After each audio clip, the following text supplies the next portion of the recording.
Welcome, everyone. My name's Amy Christensen, and I'm working on climate change for Google.org. And my good friend Meng asked me to do the introduction to John Kabat, Zinn, and I'm honored to have the opportunity to do so.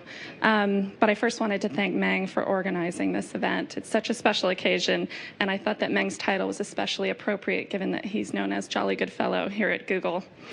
It best captures John's teachings. So just a little bit of background on his bio. John Kabat, Zinn is a scientist, writer, and meditation teacher engaged in bringing mindfulness into the mainstream of medicine and society.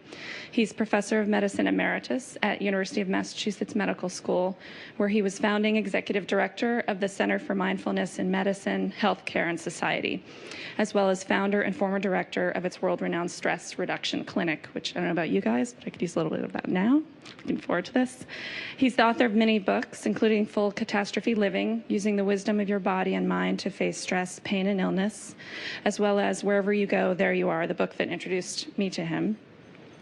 Dr. Kabat, Zinn's work has contributed to a growing movement of mindfulness into mainstream institutions in our society, including medicine, healthcare, schools, corporations, and perhaps even here at Google. Dr. Kabat, Zinn received his PhD in molecular biology from MIT in 1971, and his research focused on mind-body interactions with healing and various clinical applications of mindfulness meditation training for people with chronic pain and stress-related disorders. We're hoping that his teachings will help all of us to not only optimize our mental output for Google, but also optimize our quality of life wherever we are. So welcome, John. Thank you. Thank you. Thanks. Well, thank you for that very sweet introduction, and it's wonderful for me to be here. I've never been here before, and it does feel like an interesting planet to be on. I'm just feeling my way. But I too want to express my gratitude to Meng for inviting me, and I understand that I'm part of a much larger scheme in his mind. How many of you heard Alan Wallace talk when he was here some time ago?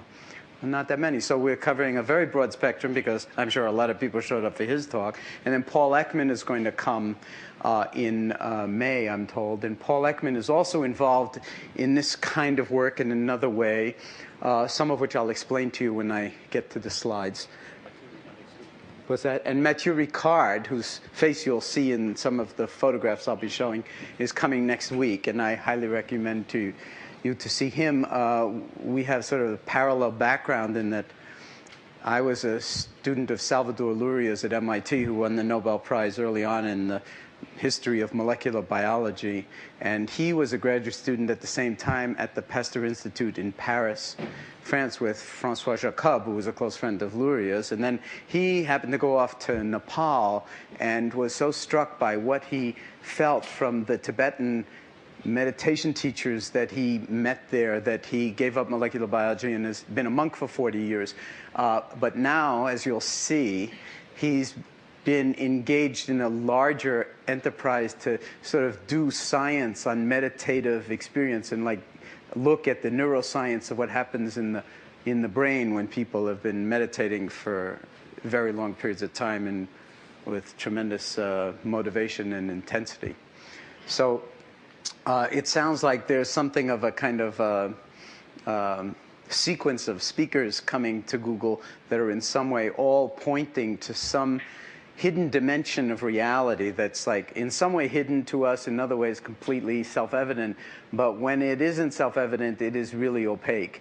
And I like to think of it as an orthogonal dimension, that is rotated 90 degrees in relationship to conventional reality, but one that allows, in quantum mechanics, for instance, as I understand it, an orthogonal relationship allows actually two different entities to occupy the same space at the same time. And in the mind, that is a very, very useful feature to actually bring online as opposed to kind of leave just as potential. So I'm going to be talking from a number of different angles. I entitled the talk, after talking with Meng about it, Mindfulness, Stress Reduction, and Healing, because that's what a huge amount of our work in the past 28 years at the UMass Medical Center has been about. But there's another parallel element to it, and it partly depends on how you feel about stress and stress reduction.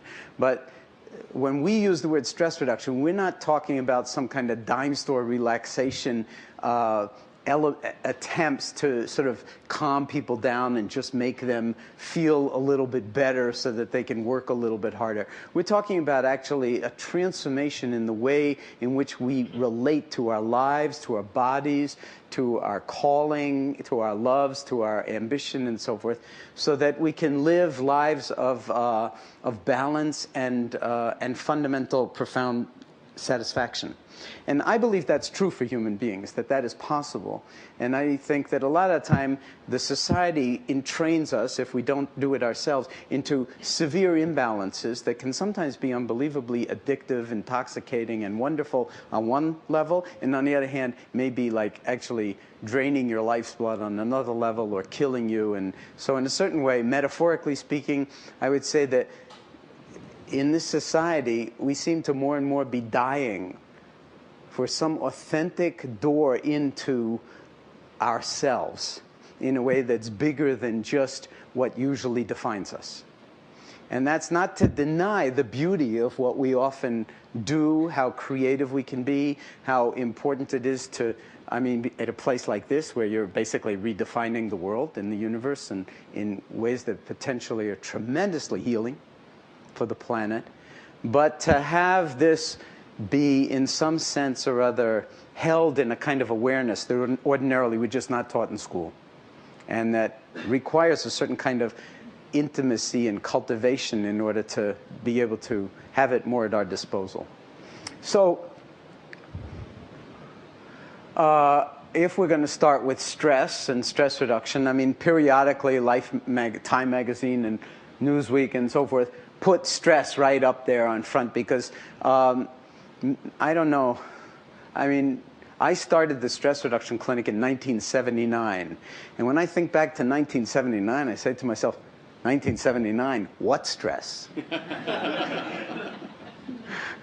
I mean, because of you folks and people like you, I can get more work done in a day than I used to be able to get done in a month. And it's far better work.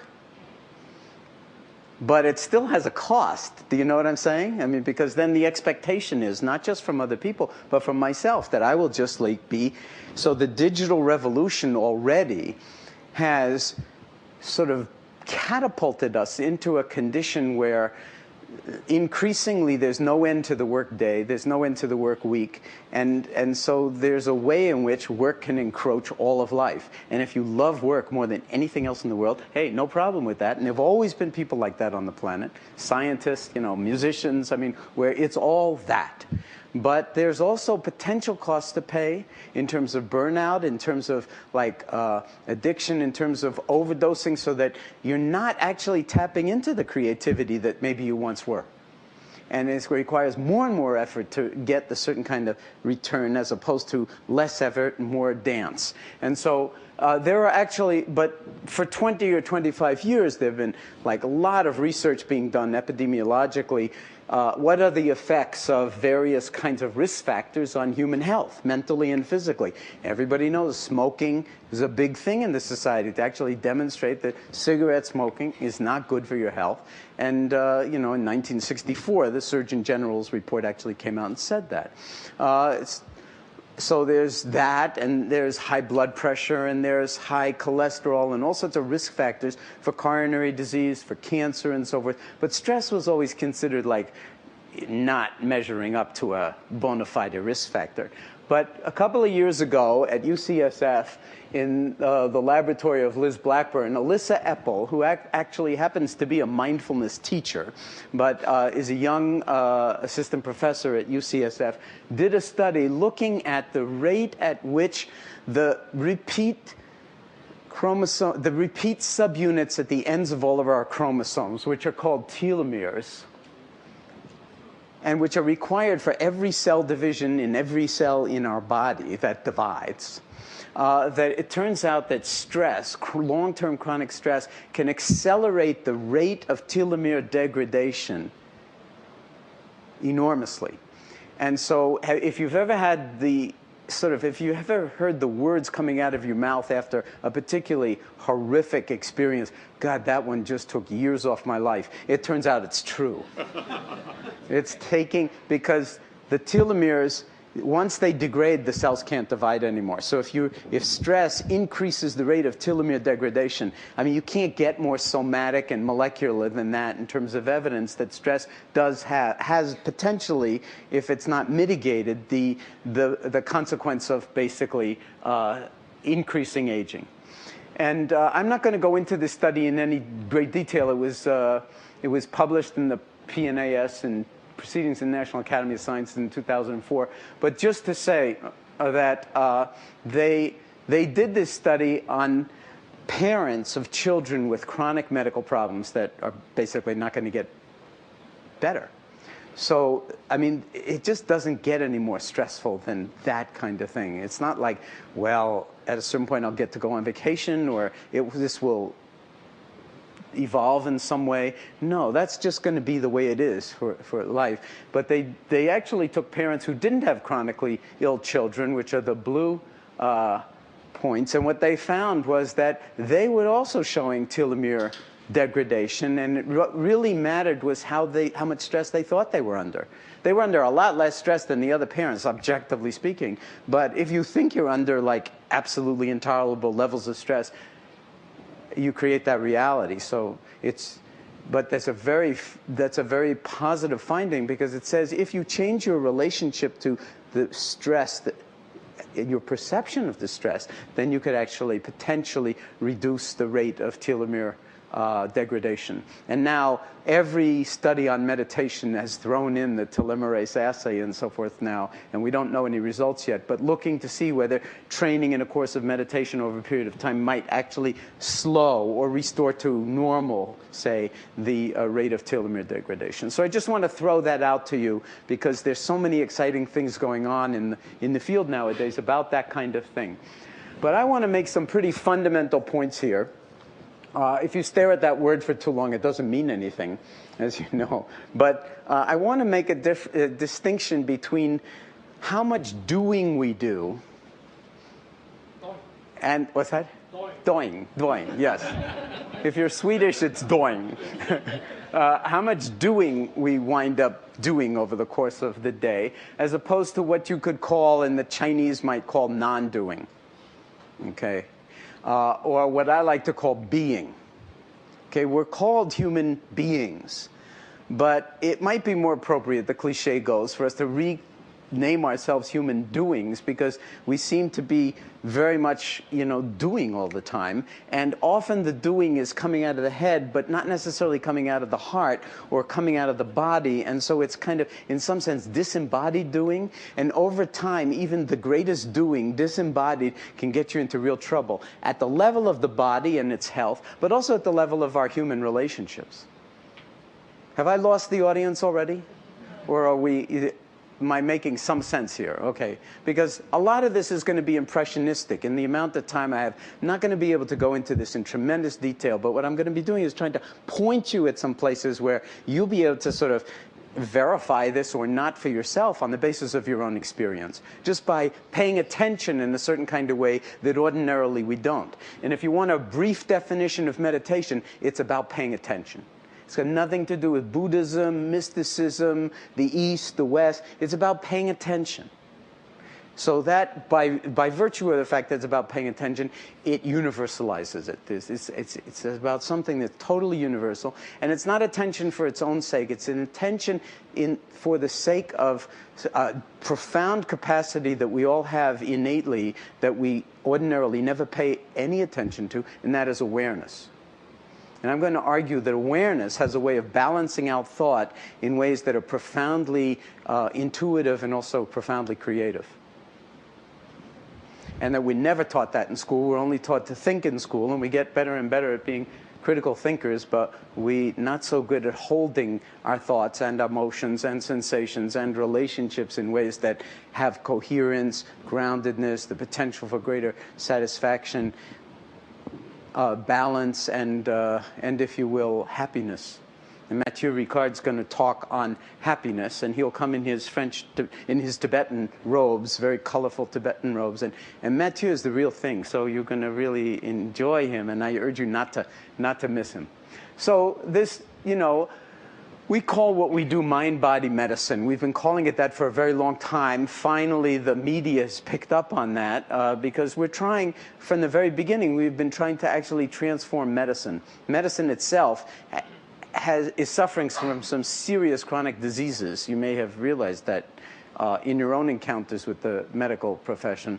And so we're, in some sense, trying to breathe new life into medicine, and in some other ways, through science, and through some other ways, get it back to its Hippocratic roots and not lose the art of medicine while we're developing the science of medicine.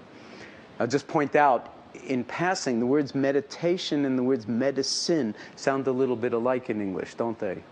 And there's a very, very deep root meaning that they share.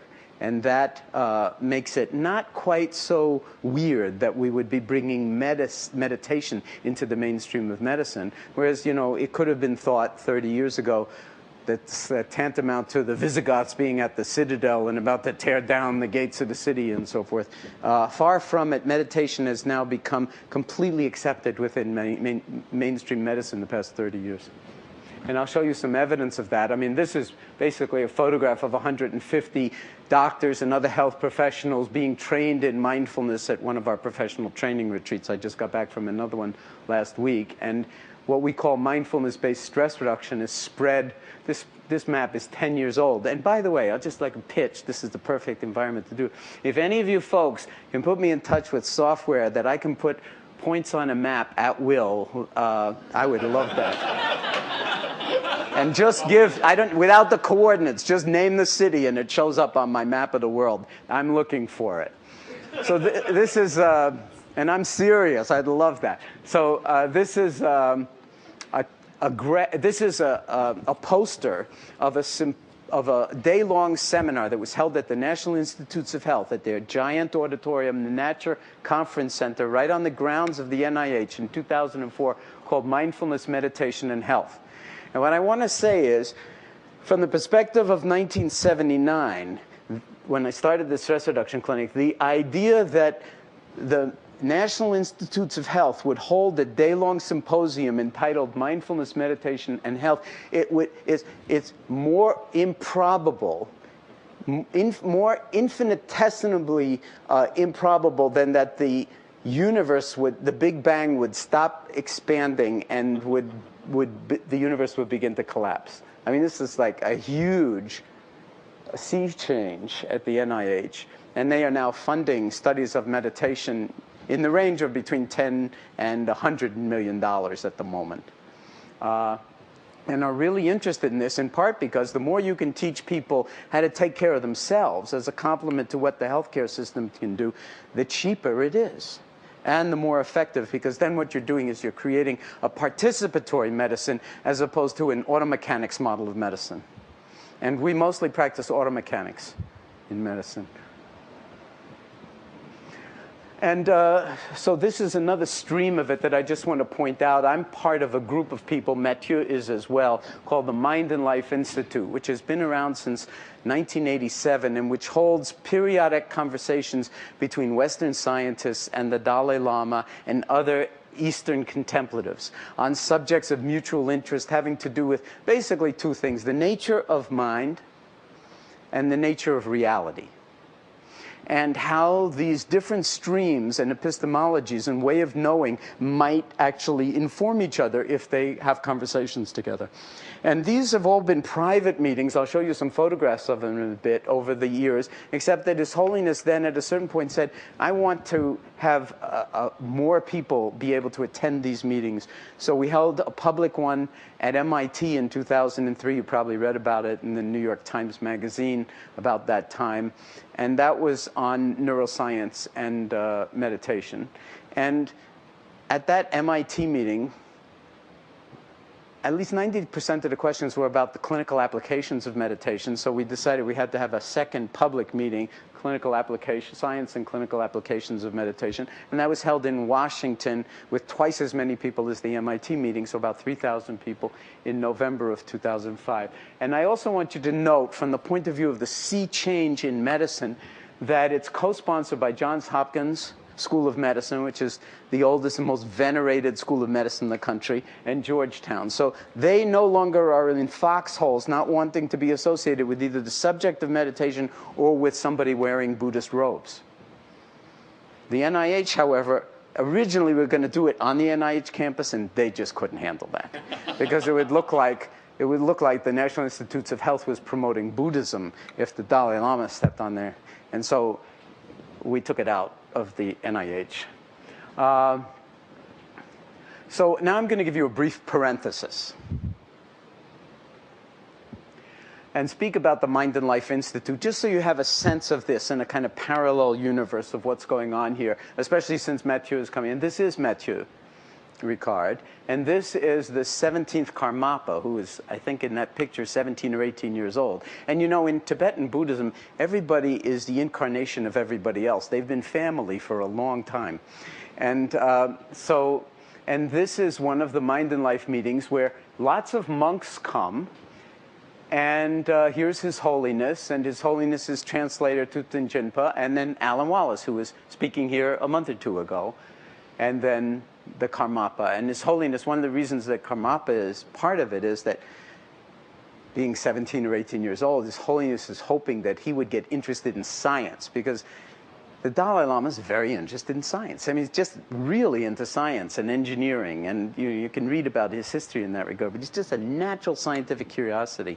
And if you spend days in a room with him talking about science, he's always interrupting the presentations and saying, but have you thought about doing this? And they say, well, Your Holiness, that's the next study that we decided to do. So he's right up there. Even though he's only had like a high school education formally in terms of science, he's like really well-read and also extremely well-tutored by some, Nobel laureates and so forth. So he's got this love for science that, and this is, let's see, a bunch of scientists. This is Stephen Chu, who is a Nobel laureate in physics, who's now doing molecular biology. Eric Lander from MIT, from the Broad Center, who may very well win the Nobel Prize for some element of, what's that? Who was? Steve. Oh, Steve Chu was here last week? Well, what do you know? So it's a very tightly woven, inter-embedded family that no doubt Google, I mean, where is Google not? But this is the sort of framework about it that, in these private conversations, and we dialogue. It's real dialogue and inquiry, and very beautiful. And every one of these has a book come out. So you can find them on Google and read them if you have time. And this is a picture of the meeting in Washington where I'm presenting to His Holiness about mindfulness-based stress reduction. And here's Mathieu. Achan Amaro from the Theravadan Buddhist tradition, and Richard Davidson, who's the head of the Keck Laboratory for Neuroimaging at the University of Wisconsin and a collaborator of mine. And to just say, for those young scientists here who are interested in this interface for whatever reasons that I couldn't even imagine, but that maybe you could, because mostly we're talking about neuroscience and behavioral medicine and things like that, but there may be Google people who could, add a whole other element to this thing. We hold periodic, every summer research institutes at the Garrison Institute in New York City. And this is an example, just of us being in conversation with a bunch of young faculty and graduate students and even undergraduates in neuroscience and medicine and clinical psychology on these deeply interesting questions of what we can learn from each other. So that's the end of the parenthesis. The number of, if you track just the number of scientific papers in the literature on meditation, it's beginning to look like it's going exponential. And this is the University of Massachusetts Medical Center where the work that I'm going to describe comes from. So we call what we do mindfulness-based stress reduction. What is mindfulness? I had a friend of mine make some calligraphies for me, and then when I went to China for the first time to talk, I thought, well, hey, I'm going to have all these calligraphies, I better bring them. So this is the calligraphy for mindfulness, and the reason I show it to you is that, as you know, and I'm sure that many of you here speak Chinese, but I don't know any Chinese, so I'm only saying what I've been told. And some people say it's good calligraphy, other people say it's not so good calligraphy. There are a lot of different opinions about this. But as I've been told, this is the word in Chinese, lim, for mindfulness, and it's made up of 2 ideograms, one for presence over the ideogram for heart. Okay? And the reason I'm showing it to you is not because of the Chinese, but because if you hear the word mindfulness, it's very easy to think of it cerebrally. And it's like a mind, okay? And so it's like about some kind of cognitive, discursive thought process. But it's not that at all. In Asian languages, I'm told, the word for mind and the word for heart is the same in all these languages. So we need to, when we hear the word mindfulness, also hear heartfulness, so we're not going to understand what it is. And my working definition of it, operationally speaking, is it's moment-to-moment, non-judgmental awareness that's cultivated by paying attention. Okay? So moment-to-moment, non-judgmental awareness. Why moment-to-moment? Well, because it's the present moment is the only moment we're ever alive in. It's the only moment we can think. It's the only moment in which we can be creative. It's the only moment in which we can relate, perceive, do anything. And there are 2 interesting things about meditation. They're very often really not well unpacked in our society. One is that just like anything else, it's a learning curve. And so there's a certain way in which meditation is instrumental. Just like driving a car, learning to play a musical instrument. You just do it over and over and over again. You do it. It's you follow the algorithm of the instructions and so forth. And you think that you're going to get better at it, and you're going to have benefits that come from it. And so it's goal seeking, and there's a certain kind of acquisition. And it's always incomplete because it's on the way to someplace else, some better place. So there's an element of striving and an element of thinking. Okay? And it's like with any skill that you learn, that's the instrumental element. But unlike anything else that I know, and the reason that meditation is so powerful is just like in quantum mechanics, when you take an elementary, well, let's say an electron, so I don't have to use the word particle, it's both a particle and a wave. Okay? Or it's neither until you do the experiment, and depending on what kind of apparatus you use, it manifests as particle, it manifests as wave, but we can't really say what it is when we don't do the experiment. So it's kind of just different mode of reality, and they speak of it as being complementary, that the particle and the wave are complementary elements of the non-thing. And the non-instrumental dimension of meditation is that there's no place to go and there's nothing to do. That there's nothing to attain, that this is it. And if you drop into this moment, that it's not about ever it getting any better than this, because it can't get any better than this. This is it. You'll just lose more telomeres in the next minute. If you'll pardon my putting it that way. But it's like we tend to persist that like in the future it's all going to come together better when Google's like much bigger, or when you work out all the kinks or whatever. But that's a very limited way of thinking about this thing, because the future that you're living in now, this present moment, was the future of when Google started. So look how successful you are. Do you know what I'm saying? It's all sort of an element of perspective on it. And if we're always blasting through the present moment to get to some better moment, in a sense we're not reading the present moment, we're not inhabiting the present moment. And as you'll see, some very famous people have made some very interesting comments about the downside of that. So as it says in the Heart Sutra, the great Mahayana text in all the sort of Buddhist traditions in Asia, nowhere to go, nothing to do, nothing to attain. You're already complete, already whole, completely endowed, and the thinking is not attached to anything. The thought is incredibly powerful, but when it becomes like glomps onto, like we insist that it has to be a certain way, then our thoughts can blind us. And we're talking more about the quality of awareness. So the way I like to put it in the kind of present participle form is awareness sing. So mindfulness is, in a sense, it's awareness sing. We do it all the time, but we're not aware of it. So we need to actually cultivate meta-awareness, meta-cognition, or metacognitive awareness. And I just want to say, I don't want to go into this in any great detail, that this is based on a kind of non-dual view of the universe. That we do create subject and object, we separate things as me, the viewer, and what is viewed, and all of that. And from a conventional point of view, that's fine. But there's some other element that unifies what Wordsworth called discordant elements and makes them work in one society. It's some deeper element of integration that very often we are opaque to. And so that's beyond relative opposites, like what I like and what I don't like. That can rule my life. I only react to things that are pleasant, and unpleasant things I try to escape from all the time. So I'm always trying to get what I want and push away what I don't want. It's a very unbalanced way to live. Getting stuck in positive emotions and negative emotions. I believe that there are no positive and negative emotions. All emotions have information, and if you know how to handle that information, then it can all be really useful. Whereas if you say, well, anger is a negative emotion, sometimes anger is a very appropriate emotion. But if it leads to mindless violence, for instance, then it's not a very good use of your anger. And even you and me, there's a separation there that is not necessarily fundamental. Awareness itself, if you start to become aware of your awareness, it's boundless. There's no center, there's no periphery. It's non-dual, but it is discerning without being completely thought grounded.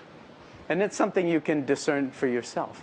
So anyway, mindfulness is universal, as I said, but the most articulate expression of mindfulness on the planet comes out of the Buddhist tradition. Okay? And apocryphally speaking, people used to go up to the Buddha and say, "Are you a god?" And he was said to have responded, "No, I'm awake." Okay? And if you know anything about Buddhist iconography, all of these kinds of forms, whether it's the Buddha or various bodhisattvas and so forth, they're not about deities. They're representations of states of mind.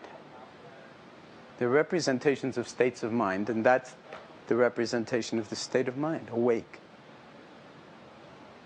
So the implication is that, we're somehow in a hypnotic dream state that perpetuates itself, and we're kind of awake, but kind of not awake, and in some sense a slave to that unawareness.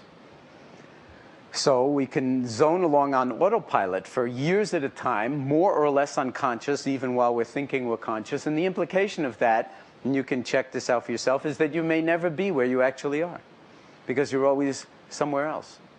If you start to see how much of the time your mind is in the future, for instance, how much of the time your mind is in the past, the present moment tends to get a little squeezed. This can have profound implications for creativity, for well-being, for happiness, and for physical and psychological health. Excuse me. So just this calligraphy is the calligraphy for Tao, or path. So we're suggesting in those traditions that there is a kind of lawfulness of the universe, often mysterious, but a way to be in line with that. That's what Qigong and Tai Chi and all those martial arts are about. When you align yourself with certain lawfulness of things, then a certain kind of harmony results from it. And when you don't, then something else. So the notion of a way with a capital W. So part of meditation practice is finding your way with a capital W. It's not like there's one right way. You have to find your own way. You can't just have some arbitrary authority tell you what you need to be doing to be more awake. It's like your job with a capital J, or your way with a capital W. And if you don't know what your way is, great. I mean, we always want our own way, don't we?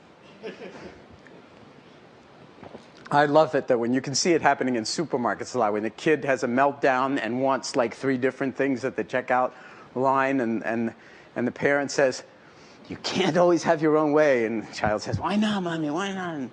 And you wind up saying, "You'll understand when you grow up." But isn't it true that when we've grown up, and don't we all want our own way?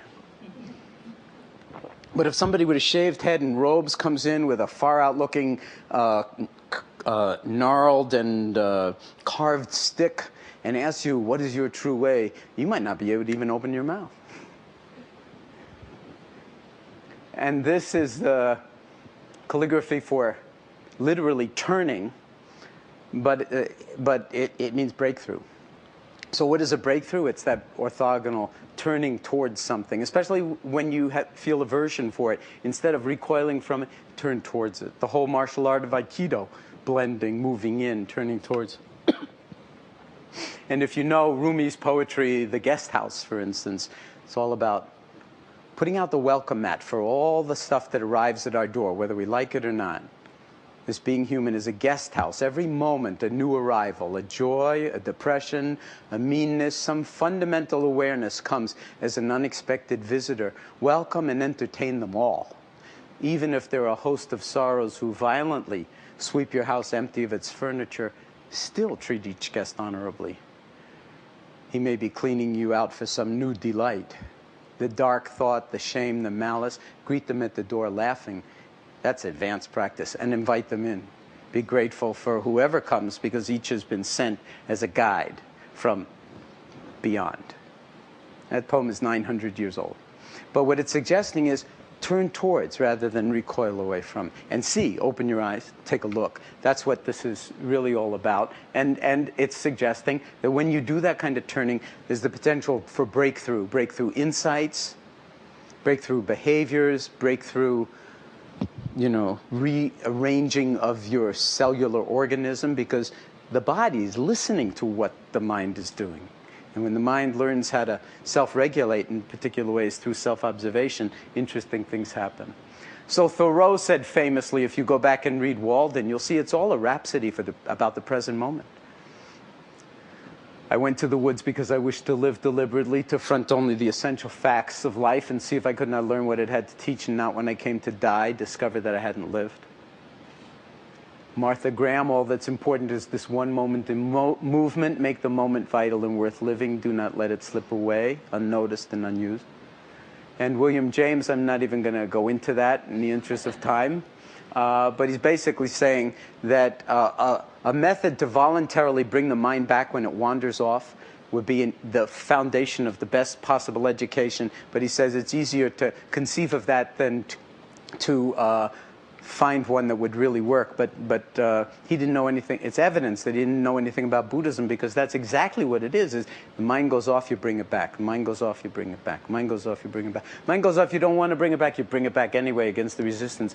And something starts to grow against the very resistance that's a lot more interesting than a bicep. And it's mindfulness.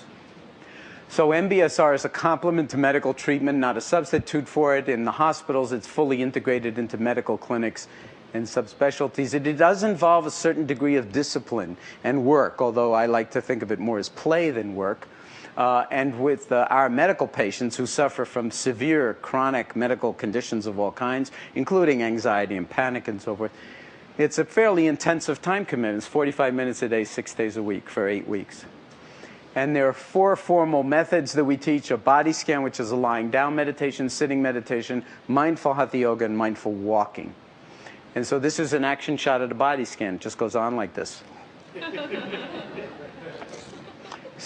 Another view.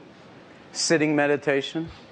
It looks like nothing's happening. I want to tell you, this is the hardest work in the world. To be in the present moment, non-judgmentally, for even a fraction of a second is hard work.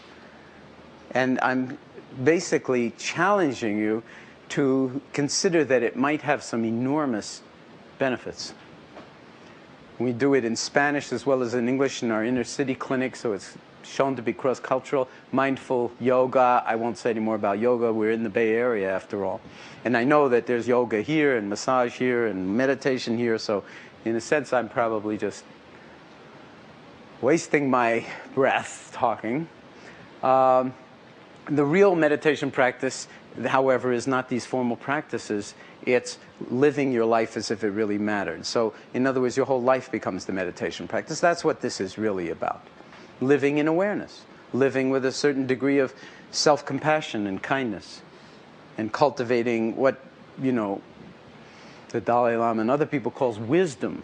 And the body has its own natural wisdom. The mind also has its own natural wisdom. And sometimes we get out of touch with it. So I'll just give you one example. Like the next time you're in the shower, just as homework from this talk, check and see if you're in the shower. You may be already at Google. Of course, maybe you're always at Google and you shower at Google. But you'll be amazed how much, like when you're in the shower, you're already at work. You might have your whole first meeting of the day in the shower with you. You might be in the middle of an argument. but you're not feeling the water on your skin. So you can begin to just gently, and remember it's non-judgmental, so you don't beat yourself up for non-performance on the meditative side, but you just like let the water be in touch with your skin and know it. That's like that sensorium of feeling. You can know it. And that becomes meditation practice. So this was a slide that I was showing His Holiness in that talk. I was trying to get through about MBSR, so I said, well, if you consider life to be a bicycle, then MBSR is kind of like, or any training in mindfulness would be like training wheels, you know? You just kind of get the feel of it, but then you throw the training wheels away. It's all about, you know, the somatic experiencing of it. And you can't, I don't think even at Google you can develop an algorithm for riding a bike. You read the algorithm and you just ride, never fall. The body has to learn from doing, from the engagement of it. And so, you know, and then once you do know how to ride, you don't need the training wheels. And there are a lot of different things, ways that people approach bike riding, okay? How many of you ride bikes to work? I saw a lot of bikes out there. So there's biking and biking. And there's meditating and meditating too, okay? But it's not about, like, Einstein never needed to be like Lance Armstrong, okay? It wasn't his thing.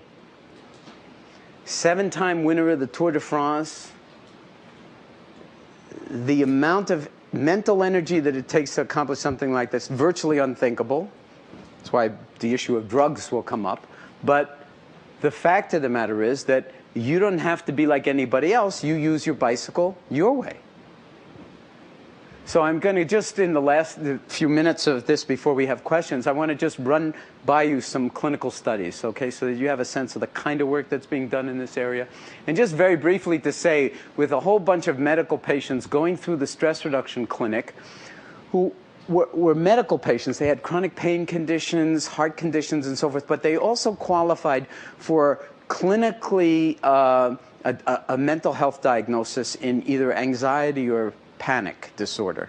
Okay, so they had that, a psychiatric diagnosis on top of the medical diagnosis. And you can see that like if this is an anxiety scale, you have a step function down over the 8 weeks of the stress reduction clinic. People come to the hospital once a week, 2.5-hour class.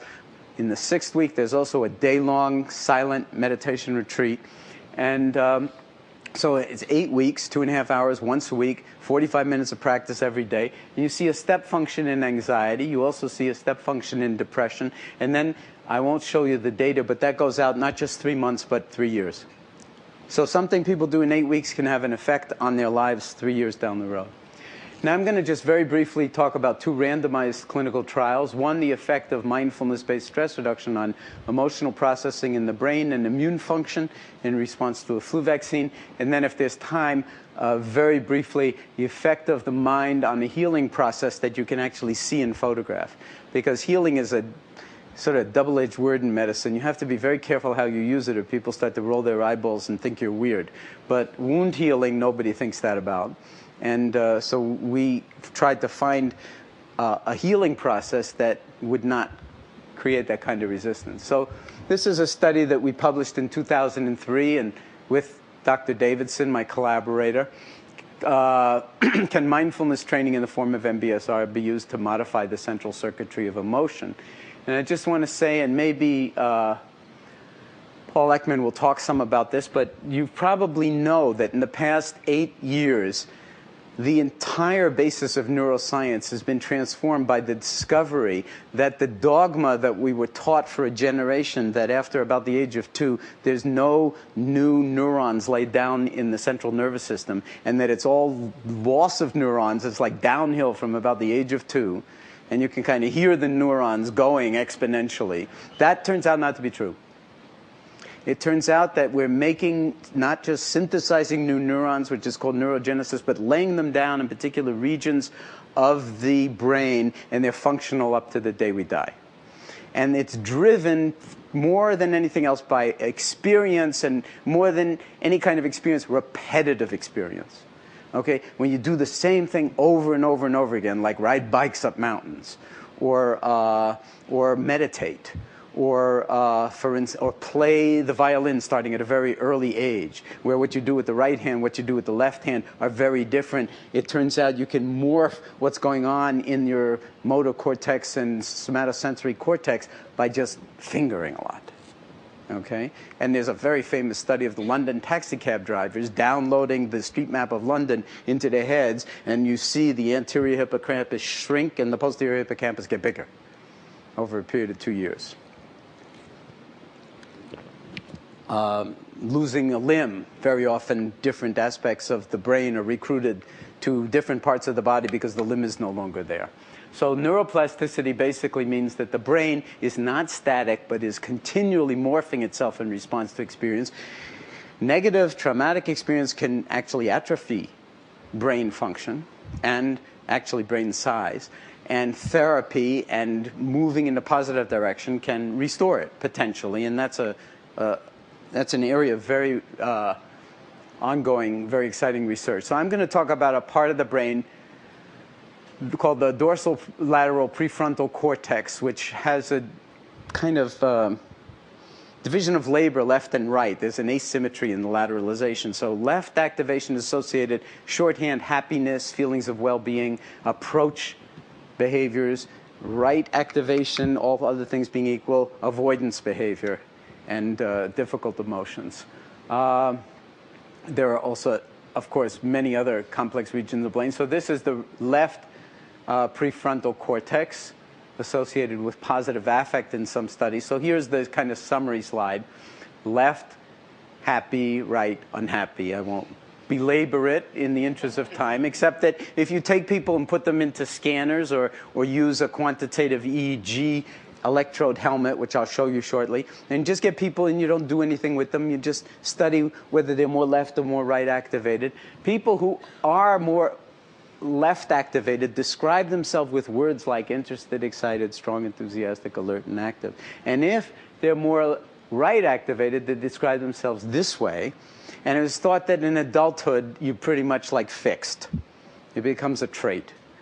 And a study that I will show you now suggests that what was called a set point is actually malleable, that with training and meditation in 8 weeks in a work setting, it will change. And we did this in a biotech company in Madison, Wisconsin. So this is Mathieu, who is coming next week, who has been a subject in many of these studies, along with a lot of other monks. And the qualification is you have to have at least 10,000 hours of intensive meditation practice, which is the equivalent of, say, the concert master violinist in one of the great symphony orchestras. I mean, lots and lots of practice and training. But mostly these monks are over the 40,000 or 50,000 hour.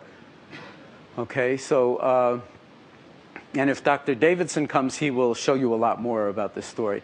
And this is just to give you a little background in it. This is 150 undergraduate psychology majors and their profile in terms of left and right. So you see there's some outliers on the left, there's some outliers on the right, but it's basically a Poisson distribution. Nice bell curve. This is Mathieu when he's meditating, cultivating what they call non-referential compassion. Non-referential compassion. No subject, no object. And in case this distance looks fairly close, this is 8 standard deviations from the mean. 8 standard deviations. Neuroscience had never seen anything like this. And we've seen this time and time again. It's reproducible, not just in one person, but in many people, that the brain is capable of like the same kind of thing Lance Armstrong is capable of when you push the envelope in that kind of a way. Okay? In the non-doing kind of way, in the non-striving kind of way, in the non-instrumental kind of way. And then this is more evidence from a study in PNAS with Richie and Mathieu, who's an author on the paper, and Antoine Lutz, just showing undergraduates, Buddhist monks. I won't say any more except to say that it's a global recruitment of the cerebral cortex in the monk meditators and the college students with 2 weeks of instruction, trying hard, but that recruitment is something that takes time to achieve. So in our study, we went to a biotech company, high stress, beautiful work environment, biotech company. The president agreed to let us do the study there, randomize people between they take the 8-week program or they don't. The anxiety is reduced in the people that take the program, not reduced in the waitlist control. They all go into the laboratory.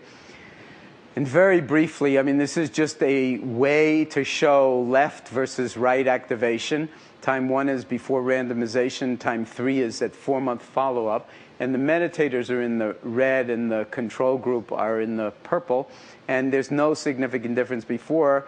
By time 2, which is at the end of 8 weeks, but I don't have it on this graph, and time 3, the meditators are shifting more from right activation to left activation. That was not supposed to happen by the dogma, that it was supposed to be a fixed point. But they're in 8 weeks on work, during work hours, learning this stuff, they are shifting in the direction of the same direction as the Buddhist monks. Okay. Meanwhile, the control group is actually getting worse because we are interpreting that as that by the time they're in the laboratory for the 3rd time, it's very, very aversive. And so they're getting more right activated.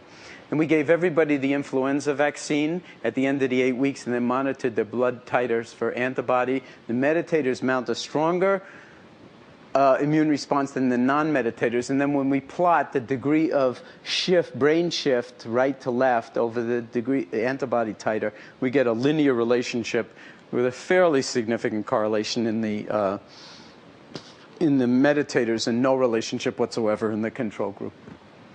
Okay, so that's just kind of like one little thumbnail sketch of the kind of science that's being done now. And it's coming out of the hospital into the work setting. And people who took the MBSR program reported that they were much more effective in managing their stress. And this regulation of emotion you could think of as like enhancing the effectiveness of our emotional intelligence. And then it has effects on health, at least in terms of the immune system. And you know, we don't know enough about it to say any more than that. And that's why all these other studies are ongoing. I'm just going to say very briefly about the skin disease that you can see in photograph and healing. Bill Moyers was filming in the stress reduction clinic back in the early 90s. And we had done a pilot study that showed that people with psoriasis who were meditating while they were receiving ultraviolet light treatments for their psoriasis healed much faster than the people who were just getting the ultraviolet light treatments. Now, ultraviolet light's not a cure for psoriasis, but psoriasis is an uncontrolled cell proliferation in the epidermis.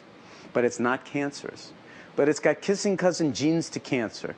So it's like a really interesting question. Can the mind influence healing? Right down to the level of gene expression, control of cell division, and so forth.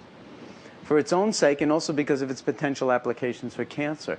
So when he was filming in the clinic, we had this very exciting pilot result, but we couldn't talk about it because we were in the middle of doing the replication study. So this is what psoriatic skin looks like, and it can cover the entire body, and it's very labile with emotional stress. So the more stressed you are, the more, you know, if your body can be covered. This is what an elbow looks like, and then that's what the same elbow looks like clear. So we randomize people between 2 conditions. They either get the meditation while they're undergoing ultraviolet light, or they just get the ultraviolet light by itself. And this is how you get exposed to ultraviolet light. You go into a light box, like a telephone booth. It's on wheels, so the door closes. And then it's like kind of, you're standing there naked with a pillowcase over your head and goggles on to shield you from your corneas from the UV. And it's not like going to the beach. Yeah. It's more like going into your toaster oven. I'm serious. And so you're really getting grilled. You can only be in for short periods of time, and we titrate people up in time as they accommodate to the intensity of it. And we put speakers on the top, and we did a guided meditation while they were, if you were in the experimental group, while they were doing it. And I'll just jump to the chase and say, this is the probability of clearing graph for the meditators listening to the guided meditation tape. That's the only meditation training they got. No person, just a disembodied voice, no classes, no group support, anything like that. The meditators are obviously healing with the different kinetics from the people who are just getting the UV. And that's whether it's what's called photochemotherapy. I'm glossing over a lot of details, but these are published studies, or just the ultraviolet light by itself, which is a weaker treatment, so everything's translated more to the right. But still, at the midpoint of the probability of clearing, you've got a 35 to 40 day difference. And when you do the statistics, it turns out the meditators are healing at 4 times the rate of the non-meditators. And I won't walk you through the table, but there are implications of this study. One is that the mind can positively influence the healing process and speed it up by a factor of approximately 4. That's pretty interesting, if that's true. We've seen it twice, so we tend to believe it more than we would otherwise. And it's doing it down, it's got to do it down to the level of gene expression. There are all sorts of other implications of this study, which I won't go into right now. And just for the sake of having some time for dialogue, I'm going to stop and just quote William James again, or for the first time, since I didn't the first time. I have no doubt whatever that most people live, whether physically, intellectually, or morally, in a very restricted level of their potential being. They make use of a small portion of their possible consciousness, much like a man who out of his whole bodily organism should get into a habit of using and moving only his little finger. And then very famously, we all have reservoirs of life to draw upon, of which we do not dream. So I just want to say in closing, there are plenty of opportunities to do this kind of training if you're interested. The Bay Area has more MBSR teachers, higher density of MBSR teachers than any place else on the planet. And if you're interested in the work of the Center for Mindfulness, that's this website. And if you're interested in the work of the Mind and Life Institute and the Dalai Lama, that's that website. I want to apologize for blasting through this so quickly, but I wanted to give you a kind of a broad enough range of this so that you understand that there's an art to this, there's a science to it, and the fun really comes in the interface between the two. And then there are very, very real 28 years worth of data on clinical applications of this kind of thing, now more and more grounded in molecular changes at the level of cells and also neuroscience and the level of the brain. So it's a very exciting time in both medicine and science to start unpacking these kinds of things. But even beyond the science of it, there's the kind of excitement of maybe making accessible to us a dimension of living that's been, if you don't mind my using this in a pun-like way, right under our noses from the very beginning, and that that we easily miss because we blast so much through our moments, and we're so into thinking but not so much into being aware of what we're thinking. So I want to thank you for your attention, and now open it up to any kinds of questions, comments, observations, if you care to.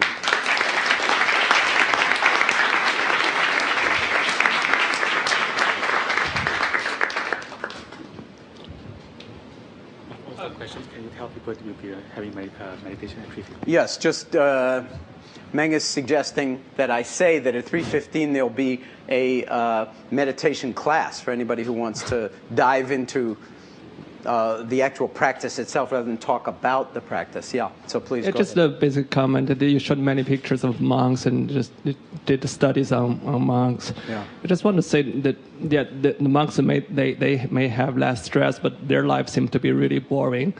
For people who are working at Google, and we have a lot of work to do. We have a lot of things to create. We do have a lot of stress. Just there's sort of some kind of a balance between a monk's life and an engineer's life.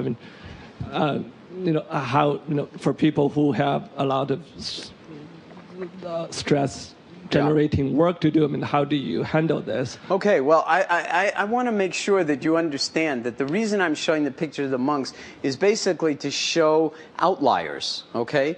But the fact is 17,000 people have been through our stress reduction clinic over the past 28 years, and none of them know anything about monks or Buddhism and could care less, and they're all stressed up the kazoo, or wazoo, or whatever you want to say. So this is...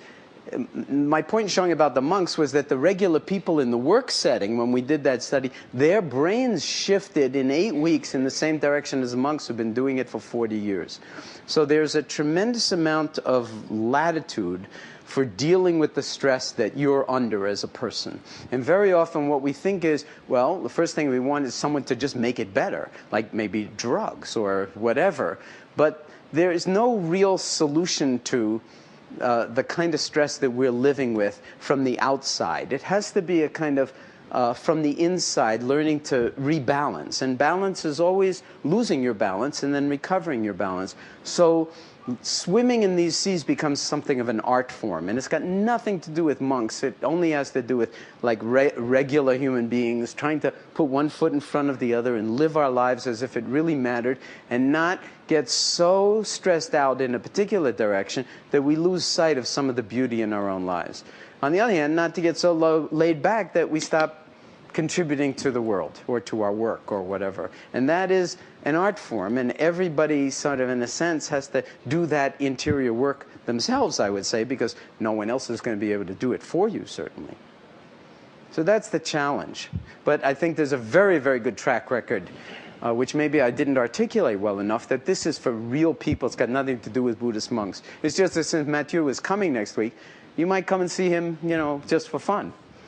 See that he ain't that different from us anyway. And believe me, the monks have plenty of stress, and they don't think their lives are boring. I mean, boring is as boring sees it, so, you know, it could be different. Yeah. You defined mindfulness as non-judgmental awareness moment to moment. Why is the non-judgmental so important that it takes 20% of the definition? Oh, well, without that, I mean, that's the hardest part of it, is like, because we've got ideas and opinions about everything. So the invitation is to see if you can be with a percept without getting caught in your liking or disliking of the percept.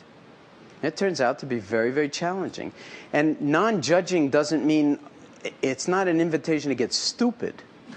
It's not like, well, I'm not going to be judgmental anymore. I'll just walk out there and, you know, if a truck's coming, no problem. I'll just walk in front of the truck. It's not about that. We make a very fine distinction between non-judging, which is like, judging is kind of, in my vocabulary, it's like black and white, good and bad, like, dislike. It's kind of very binary. And we tend to jump into those binary plus, minus, good, bad, very rapidly. Discernment is seeing more the shades of gray between 0 and 1. You know, everything in between black and white, so to speak. So it's very much, as I'm saying, a way of being. It's an art form where it's not that you don't see clearly, it's that you do see clearly because your mind isn't fogging it over with all your preconceived 0-1 decisions from moment to moment about what you like and dislike, which is a little bit like a prison. Yeah. So I thought the results about the psoriasis were very interesting, but I didn't think the control group was actually a control group, because in the set who were given the meditation, they were given something.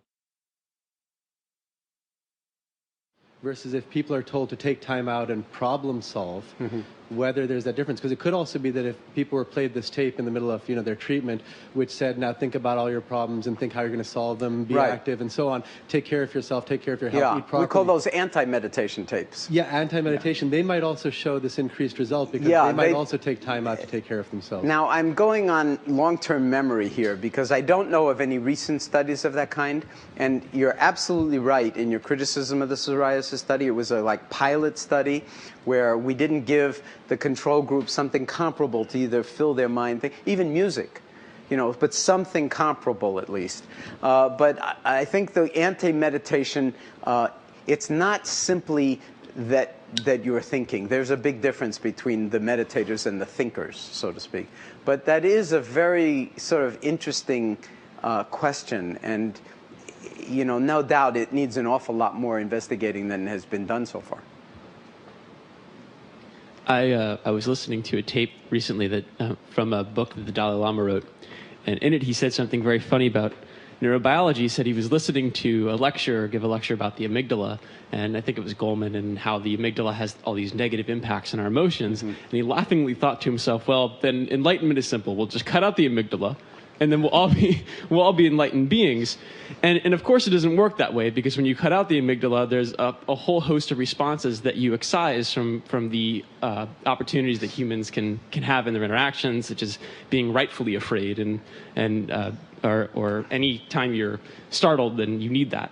However, I was thinking about the studies and how you were talking about the right and left prefrontal cortex. and how there's a noticed diminished activity in the right prefrontal cortex. And then I thought about what the Dalai Lama was saying. Well, and how do we know what the effects of the right prefrontal cortex could be and how they could possibly contribute to a wholesome life? And do we really want to sort of shut out those capabilities and being present with like fear and being present with sort of those more negative sides? Isn't that casting the exact same sort of binary positive, negative thing that you were talking about before? Yes, and that's why I'm just showing you what's been done and giving you that frame on it. But the larger non-dual perception is saying we hardly understand anything about the brain. And one of the things I glossed over was that left-right shift had to do with very specific loci on the left and on the right. Right next door are other loci that are doing totally different things. The prefrontal cortex is doing a million things at once, so to speak, most of which we don't understand, but it has to do with executive decision-making, all sorts of things. So it's not a matter of like, well, excise the amygdala or find the exact thing that will like get you, a little bit more on the left side, because that's also dualistic. So we're beginning to unpack some of what are called the neural correlates of meditation, but we're light years away from understanding the brain or what is really involved when you drop liking and disliking, this and that, and into an awareness that can hold it all. I mean, but we're doing those kinds of studies with Mathieu and other people where they can rest for extended periods of time paying attention to one thing or to no thing and extend that out and see what the brain does. And, it's all kind of like an incremental learning curve. But it's nobody that I know went into meditation because they wanted to make pretty pictures on fMRI scanners. I mean, they go into it for totally different reasons, but now because of this interfacing between science and meditation, it's becoming interesting, and the risk is it'll become materialistic. That people will glomp onto the results and they'll lose the heart of the whole thing. And even His Holiness and Mathieu are aware of that. Okay, last question. Where'd the microphone migrate to? So I think this is sort of a related question, which is, you said a few times that mindfulness and meditation don't inherently have anything to do with Buddhism. As someone who is a Buddhist, there's something sort of uncomfortable about thinking about people coming to meditation, to cure their psoriasis. And I just wonder, do you worry that something might be lost as if meditation does come to be seen as essentially just a medical treatment and not a spiritual practice? Oh.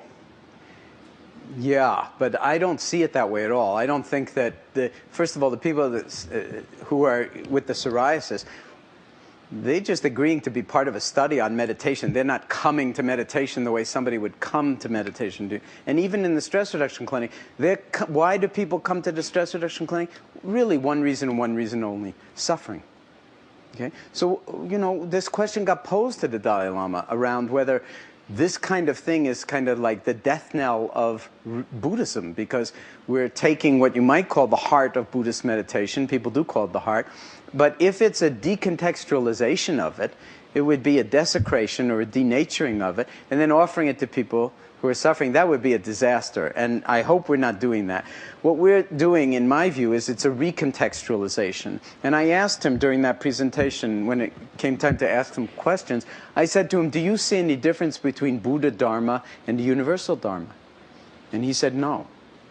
And so as long as this mindfulness is grounded in ethics and morality and all of the kinds of things, and it is, all of the kinds of things that would go into a kind of a full spectrum meditation practice, it doesn't need to be Buddhist in order to reduce suffering.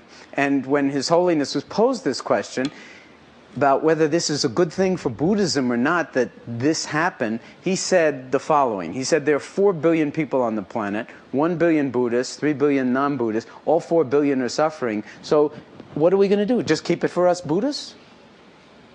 And he actually is promoting this, what he calls secularized meditation, that's like beyond Buddhisms or any other isms. And MBSR is really just an example of that, 25 years earlier.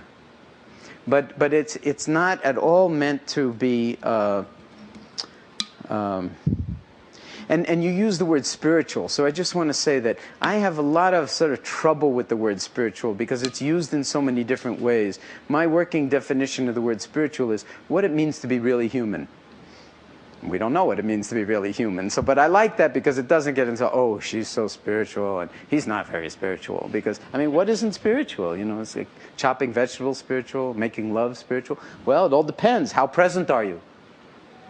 So I love that I'm even here and that we're having these kinds of dialogues and questions because I think we're in a place of so much not knowing.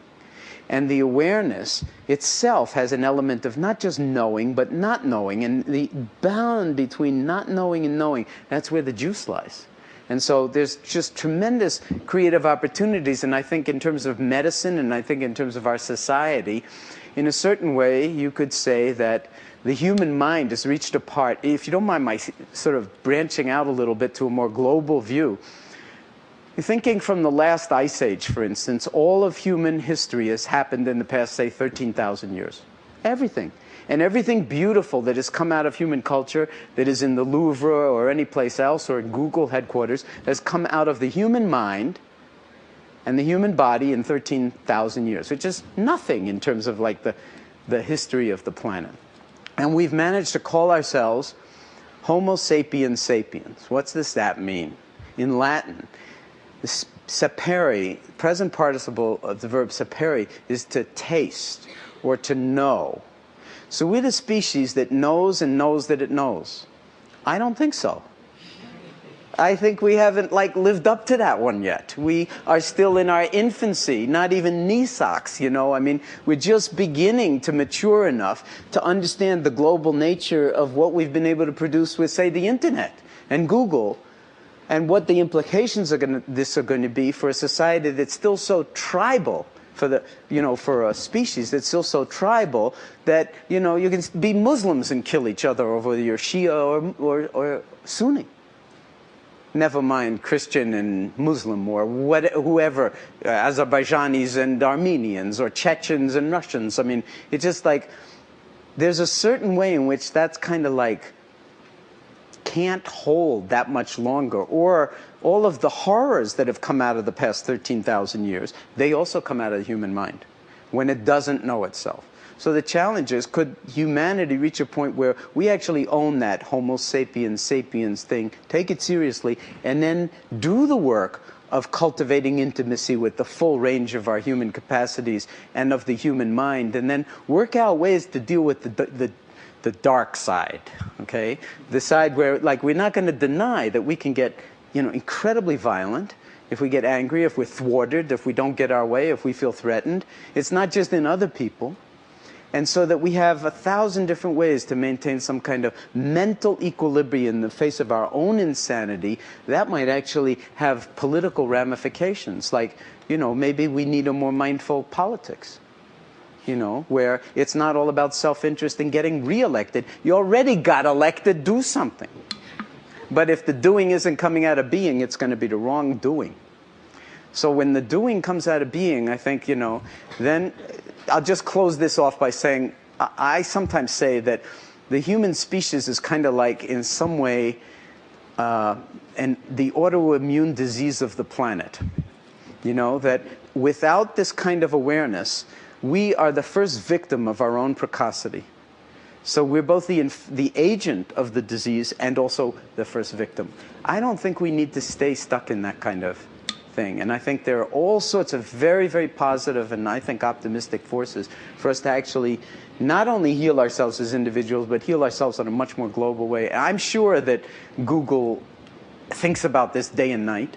And is in some way, because of like the power that Google has, and in some way or other maybe is, you know, at least collaborating in the shaping of the present in ways that will profoundly affect the future on the side of sanity rather than on the side of insanity. Thank you, John. Okay. Thank you. Thank you. So just a reminder, we are going to have meditation in University Theatre, and it's scheduled to start 3 minutes ago.